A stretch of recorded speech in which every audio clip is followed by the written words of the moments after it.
Imaginemos por un momento la siguiente escena. Llaman a la puerta de casa.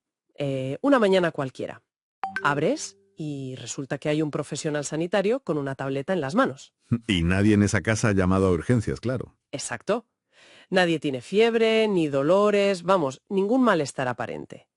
Pero este profesional viene a tratar un infarto o una crisis diabética que, bueno, que en realidad aún no ha ocurrido. Suena totalmente a película de ciencia ficción. O a distopía, según como lo mires.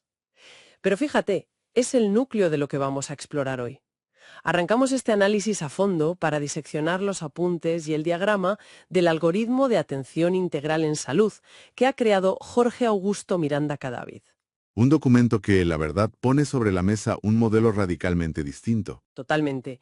Nuestra misión hoy es entender cómo este algoritmo busca convertir los hospitales tradicionales en entidades que, digamos, salen a cajar la enfermedad mucho antes de que asome un solo síntoma. Y es que el planteamiento de Miranda Cadavid supone una sacudida brutal a los cimientos de cómo entendemos la medicina hoy en día. Ya. Porque, a ver, hasta ahora el sistema ha estado siempre en modo de espera, ¿no? Eso es, la estructura clínica, los presupuestos millonarios, las agendas médicas, todo asume que el engranaje solo arranca cuando la salud ya ha fallado. Alguien cruza la puerta del ambulatorio pidiendo ayuda y ¡pum!, el sistema se activa. Es súper reactivo. Claro, pues este algoritmo propone desmontar toda esa maquinaria reactiva. La sustituye por una red proactiva, donde la práctica clínica y el modelo financiero, y esto es clave, están fusionados desde el minuto cero. Pues vale, vamos a desgranar esto porque tiene tela.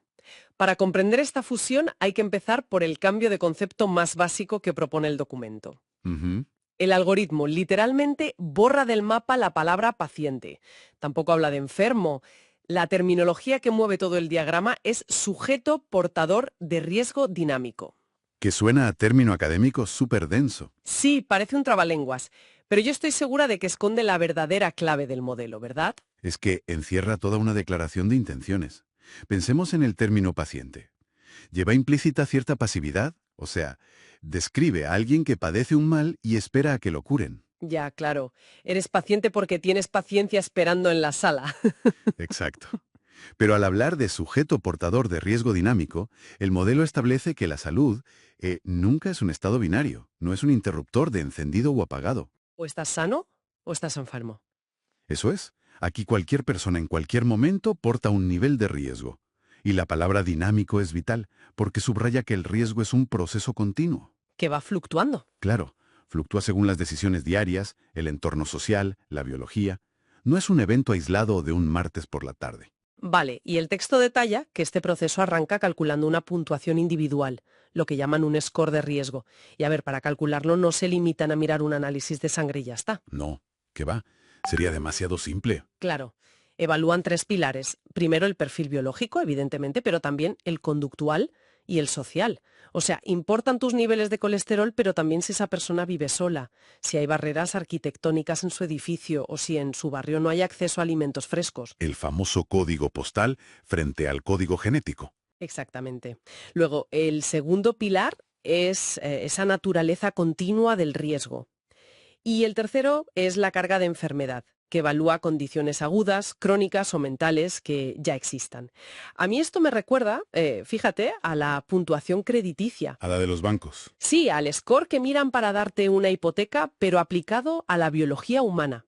Una nota que sube y baja constantemente según cómo te portes. Pues mira, la comparación es buenísima para entender el siguiente paso del algoritmo, porque ese score clínico se traduce de forma automática en una definición financiera, Aquí es donde entra el dinero. y donde el diagrama introduce un concepto que cambia por completo las reglas del juego, la UPC u unidad de pago por capitación. El modelo descarta el pago por servicio y apuesta por una UPC ajustada por riesgo. Vale, un segundo. Antes de avanzar, creo que es súper importante que aclaremos la diferencia entre estos dos modelos financieros para quien nos escucha, porque cambia por completo el producto que se está vendiendo.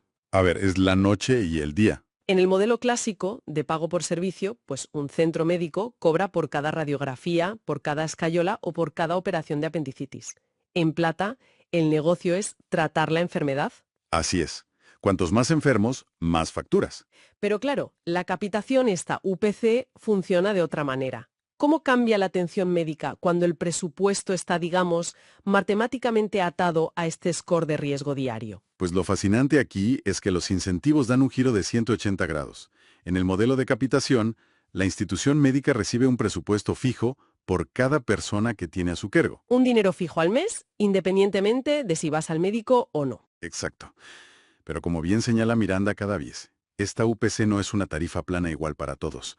Se ajusta según la edad, el sexo y sobre todo esa puntuación de riesgo que comentabas. O sea que te pagan más por cuidar a alguien con mucho riesgo. Eso es, si la clínica recibe un dinero fijo para mantener sana a esa persona y la persona enferma gravemente y acaba semanas en cuidados intensivos, el gasto astronómico se lo come la propia clínica. ¡Wow! O sea que el negocio cambia por completo. Totalmente. Ahora la falta de personas en las salas de espera es el verdadero indicador de éxito económico. El diagrama convierte la salud en el producto rentable en lugar del tratamiento de la enfermedad. Vale, sobre el papel suena brillante. La prevención se vuelve rentable. Pero, a ver, siendo un poco cínicos y analizando los incentivos reales de esto, Dime. si el presupuesto que recibe la red médica depende del nivel de riesgo que ellos mismos declaran que tienen sus pacientes, quiero decir sujetos, ¿qué impide que haya picaresca? ¿Te refieres a inflar los datos? Claro. Que evita que las clínicas empiecen a clasificar a todo el mundo como riesgo grave de forma un poco artificial para cobrar una UPC altísima del Estado o de la aseguradora. Es una pregunta buenísima. De hecho, es el gran talón de Aquiles de cualquier modelo de capitación ajustada por riesgo. En economía de la salud a esto se le llama upcoding o sobrecodificación. Vamos, engordar la factura. Tal cual, pero el algoritmo mitiga este riesgo de una manera muy inteligente. La puntuación de riesgo no es una simple opinión médica subjetiva que el médico anota en un papel. ¿Y qué requiere entonces? Exige trazabilidad pura y dura. Tienes que aportar biomarcadores, pruebas complementarias, evaluaciones de trabajadores sociales. Y además, declarar un riesgo grave obliga a derivar a esa persona a rutas de atención de alta complejidad. Que son carísimas de mantener. Exacto. El sistema cruza datos de facturación con resultados reales en salud. Si inflas el riesgo artificialmente, te obligas a gastar tanto en protocolos complejos que te termina costando más que el beneficio de esa UPC inflada. Ah, vale. O sea, el propio sistema te penaliza si haces trampa. Pero claro, si seguimos esta lógica de causa y efecto, surge un problema logístico bastante evidente. A ver, De nada sirve que a una red de clínicas se le asigne un presupuesto fijo para mantener sana a la población si la gente no pisa el ambulatorio hasta que el daño es irreversible. claro, el ciudadano medio no va al médico a menos que le duela algo. Exacto. Si el negocio ahora es mantener las camas del hospital vacías para no perder dinero, el sistema médico no se puede quedar sentado esperando en su despacho. Y ahí es donde el diagrama se pone realmente revolucionario, porque todos esos recursos de la UPC se asignan a lo que llaman la RIS. La Red Integral e Integrada de Servicios de Salud. Correcto. Y esta red, para proteger su presupuesto y la salud de la gente, despliega un dispositivo que me parece fascinante, el equipo callejero. Aquí es de donde se pone realmente interesante la cosa. Es que es el primer contacto en el terreno. La red sale físicamente a la calle. Claro, el texto especifica que el trabajo de este equipo callejero es hacer cribados activos en domicilios y espacios comunitarios y buscan lo que el documento llama riesgos no sentidos en sujetos no consultantes. O sea, gente con una bomba de relojería biológica que jamás iría al médico por iniciativa propia. O sea, imagínate, es como si el taller mecánico se presenta en la puerta de tu casa una mañana para cambiarte el aceite y las correas antes de que se encienda la luz roja del motor. Es una metáfora perfecta, porque elimina la fricción. Pero, a ver, detectar riesgos no sentidos en espacios comunitarios suena increíble, pero también súper desafiante. ¿No plantea esto una revolución un poco peliaguda en cuanto a privacidad? Porque el sistema emite alertas sobre alguien que ni siquiera se sentía enfermo. Si conectamos esto con el panorama general, es cierto que rompe moldes, pero el algoritmo asume un fallo fatal en nuestra psicología, la negación. A nivel psicológico, ir a una consulta médica te obliga a enfrentarte a que puedes estar enfermo, y eso genera ansiedad. Ya, preferimos mirar para otro lado. Totalmente. Además, las enfermedades crónicas que más colapsan el sistema, como la hipertensión o la diabetes temprana, son asesinos silenciosos. No duelen. Quien tiene la tensión por las nubes no va al médico porque se siente genial. Claro, y entonces el equipo callejero te ahorra el mal trago de decidir ir. Exacto. Pasan de una medicina pasiva a una hiperactiva. Llevan la evaluación al salón de tu casa, usando una historia clínica unificada. Funciona como un radar súper avanzado. Si el equipo ve que alguien con obesidad incipiente vive en un quinto sin ascensor y está aislado socialmente, levantan una bandera roja y emiten la alerta. Vale, el radar callejero detecta el problema y lanza la alerta. Pero claro, aquí veo un embudo, porque si luego esa persona llega al ambulatorio tradicional y el médico le dedica los típicos 5 minutos de siempre, para darle un volante y una pastilla, Pues todo el esfuerzo preventivo se va al traste. exacto, el algoritmo se rompe. Entonces, ¿qué pasa cuando la alerta llega de verdad a la clínica rediseñada, a esa IPS primaria que dicen los apuntes? Pues que el encuentro clínico se rediseña por completo. No se programa una cita normal. Se establece una consulta ampliada. Sí, el texto hace muchísimo hincapié en esto. Amnesis integral con enfoque biopsicosocial y, esto es clave, de tiempo ampliado. Adiós a la dictadura del reloj y los 5 minutos por paciente. Qué maravilla, la verdad. Se afina el diagnóstico con pruebas dirigidas para saber si el estadio es leve, moderado o grave. Pero el núcleo duro de esto es la creación del PIM. El plan individual de manejo. Eso es. Y aquí es donde se fijan las metas, se pactan las intervenciones y entra en juego una palabra que pesa muchísimo en el diagrama: corresponsabilidad. Es que esto plantea una pregunta importantísima. La corresponsabilidad es la bisagra de todo este modelo. Sin ella, la UPC y el equipo de la calle no sirven para nada. A ver, entiendo la teoría. Firmas como un contrato de asociación, casi como si el médico fuera tu entrenador personal de salud, ¿no? Más o menos, sí. Dejas de ser un receptor pasivo de pastillas. Pero claro, yo aquí soy un poco escéptica con la viabilidad humana del tema. Pedirle a alguien que cambie sus hábitos de vida estructurales, su dieta, que deje de ser sedentario o deje de fumar, solo por un plan acordado en una consulta, ¿Es pedirle mucho a la fuerza de voluntad? muchísimo. La estadística nos dice que la tasa de fracaso del ser humano para cambiar hábitos es altísima. ¿No es la corresponsabilidad un eslabón, no sé, demasiado débil para sostener un modelo financiero multimillonario? Es un eslabón súper complejo, sin duda. Pero el algoritmo no peca de ingenuo. No asume que cambies de actitud por arte de magia al firmar un papel. ¿Y cómo lo amarran entonces? Pues con un andamiaje que llaman enrutamiento. Al medir el estadio exacto, leve frente a moderado o grave, el sistema sabe por qué tubería mandar los recursos. Si es leve, te canalizan a las RAES, que son rutas de atención con nutricionistas, trabajadores sociales, grupos de apoyo. Vale, no te dejan solo con el papelito. Exacto. Te integran en un equipo multidisciplinar. Y si es grave, te derivan a la IPS complementaria, a los especialistas del hospital, donde el control es muchísimo más férreo. Ya, te vigilan de cerca.